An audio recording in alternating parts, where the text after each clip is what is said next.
Batman ilinde toplam 8 ayrı projemiz var. 8'de devam ediyor. Bunların toplam tutarı 1.296.000 lira yaklaşık. 875 bin lirasını harcadık önceki yıllarda. 1 milyar. 179 milyon da 2019 yılı ödememiz var. Şu anda parasal gerçekleşti. %64 seviyesindeyiz. Sayın Valim, Ulusu projesi Mardin ve Şırnak illerini sınır teşkil eden Dicle Nehri üzerinde yer almaktadır. Dolgu hacmi bakımından Türkiye'nin ikinci büyük barajı, kurulu güç bakımından da Türkiye'nin 4. büyük barajıdır. Yine ön yüz beton kaplı baraj tipinde dolgu hacmi bakımından ve kret uzunluğu bakımından dünyanın en büyük barajıdır. Barajımız nehir tabanından itibaren 135 metre yükseklikte 1200 megawatt kurulu gücünde ve yıllık enerji üretiminde 4 milyar 120 milyon kilowatt saattir. Bu da toplam potansiyelin, ülkemiz potansiyelinin %4'üne tekabül ediyor. Sadece enerji üretiminden yıllık 2.2 milyar TL ülke ekonomisine katkı sağlamaktadır. Günlük hesaba bakarsak günlük 1.1 milyon dolar yaklaşık bir katkısı var. Barajda ana baraj ve beton baraj ile doğru salak imalatımız tamamlandı. Fotoğrafta görüldüğü gibi. Yine menba tarafından bir genel görünüm. Enerji yapılarında yine santral yapısı, tüm betonarme işleri tamamlandı. İnce işlerde %75 seviyesindeyiz. 6 tane türbinimiz vardı. 6'sı da yerine indirildi. Kablolama çalışmalar devam ediyor. Çarkın yerine indirmesi, bu parça yaklaşık 40 ton Sayın Valim. Yine statörün yerine indirmesi, bu da yaklaşık 460 ton civarında bir yapı. 6 tane ünitemiz var, 6'sı da yerine indirildi. Şalt sahası yine tamamlandı, enerjinin sonlandırılıp enterkonnekte sisteme aktarılacağı nokta. Buradaki çalışmalarımız da tamamlandı, EYVAŞ'ı devri ile ilgili çalışmalar da başladı. Köy yolları relogasyon kapsamında 2 tane işimiz var. Birisi Batman-Diyarbakır grubu.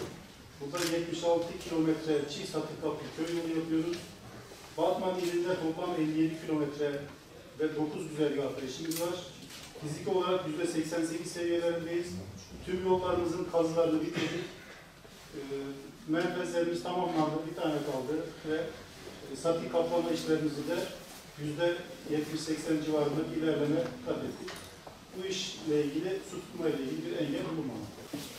Hasankeyf Antik Kenti'nin jeolojik, jeoteknik bakımdan araştırılması ve güçlendirilmesi ikmal işinde.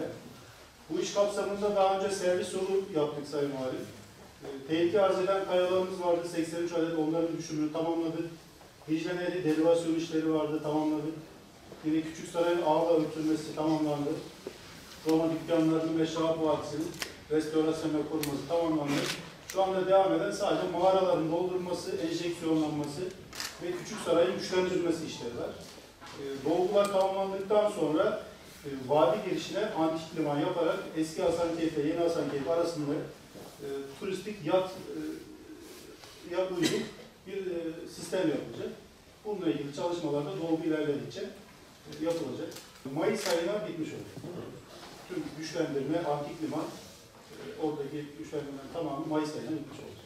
İmam Abdullah Zaviyesi'nin türbesi, eyvan kısmında minaresi 3 parça halinde yeni yerine taşındı ve yerleştirilmesi yapıldı. Taşıma ile ilgili fotoğraflar. Artuklama'nın yine taşıması ile ilgili fotoğraflar. Yaklaşık 1200 ton ağırlığında 2950 metre uzunluğunda taşındı. Yine sıcaklık kısmı tamamlandı. İmam Abdullah Zaviyesi yine yerine yerleştirildi. Üstteki yapı Sayın Valim. Burası da herhangi bir problemimiz kalmadı. Burada 2 tane baldeken türbemiz var. Şu 2 tane Sayın Valim. Bu da yörede kıymet gören 5 tane kişinin mezarlarını buraya taşıyacağız. Siz kendiniz yapıyorsunuz. Evet, evet Sayın. Yine taşıma ile ilgili fotoğraflar. Orta kapıyı taşıdık aynı şekilde. Yamaç Külliyesi'nin yerinde koruması tamamlandı. Bu da yine turizmcilere, yerli turistlere açık şu anda. Kızlar Camii'ni taşıdık.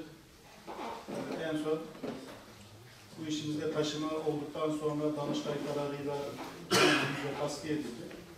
Bununla ilgili artık kalan işleri yeni bir ihale kapsamında, yeniden ihale kapsamında değerlendirecek. Taşımadan fotoğraflar yeni yerine yerleştirildi. Bu Erzik Camii'nin kendisi ve harim duvarı artık Hasankeyf'in taşınmasıyla beraber veya Kale Sokağı'nın boşaltılmasıyla beraber çıkabilecek. Şu anda o bekleniyor. Yine bununla ilgili de bir tasfiye kararı var. Orada biraz TOKİ'nin yapacağı işler var. Küçük işler ama taşımaya biraz engel teşkil edebilecek işler ama önümüzde vaktimiz var. Bunlar tamamlandığı zaman vatandaşımız artık taşımamızın önünde bir engel kalmıyor. Vatandaşımız da istiyor tabii, kendi evlerine taşınmak istiyorlar. Fakat önden iyi hazırlanalım istiyoruz. Yani eksikler tamamlansın. Çünkü orada tozun toprağın içerisine vatandaşımızı taşımanın da bir alemi yok. Eski kanalizasyon hattının kontrolü ve eksiklerin tamamlanması meselesi vardı. Zannediyorum onu da ihale ettiler.